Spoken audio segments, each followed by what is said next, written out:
एक बार एक जंगल के निकट दो राजाओं के बीच घोर युद्ध हुआ। एक जीता तो दूसरा हारा। सेनाएं अपने नगरों को लौट गई। बस सेना का एक ढोल पीछे रह गया।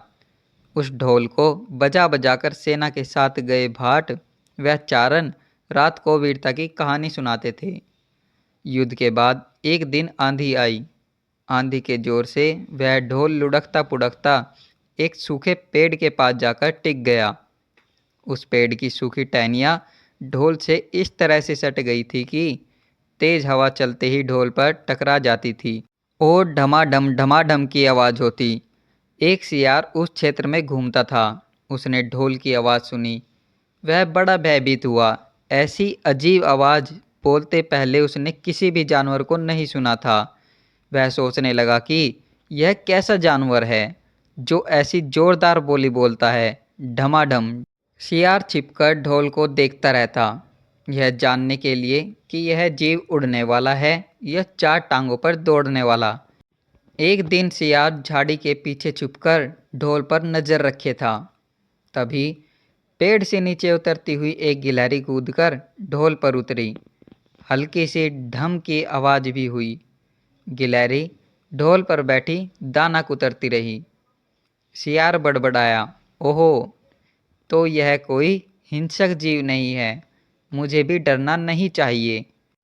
सियार फूंक फूंक कर कदम रखता ढोल के निकट गया। उसे सूंघा। ढोल का उसे न कहीं सिर नजर आया और न कहीं पैर।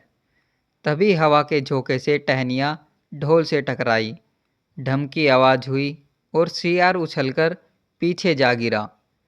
अब समझ आया। सियार उठने की कोशिश करता हुआ बोला, यह तो बाहर का खोल है, जीव इस खोल के अंदर है। आवाज़ बता रही है कि जो कोई जीव इस खोल के भीतर रहता है वह मोटा ताज़ा होना चाहिए, चर्बी से भरा शरीर, तभी ये ढम ढम की जोरदार बोली बोलता है।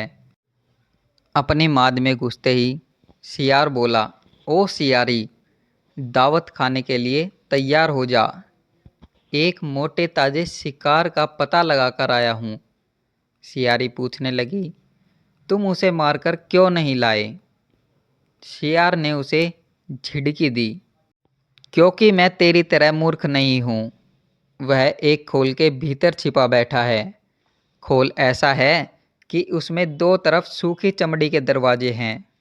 मैं एक तरफ से हाथ डालकर उसे पकड़ने की कोशिश करता तो वह दूसरे दरवाजे से भाग न जाता। चांद निकलने पर दोनों ढोल की ओर गए।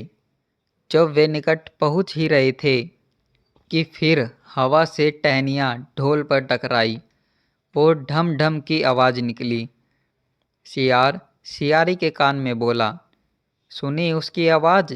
जरा सोच, जिसकी आवाज़ ऐसी गहरी है वह खुद कितना मोटा ताजा होगा।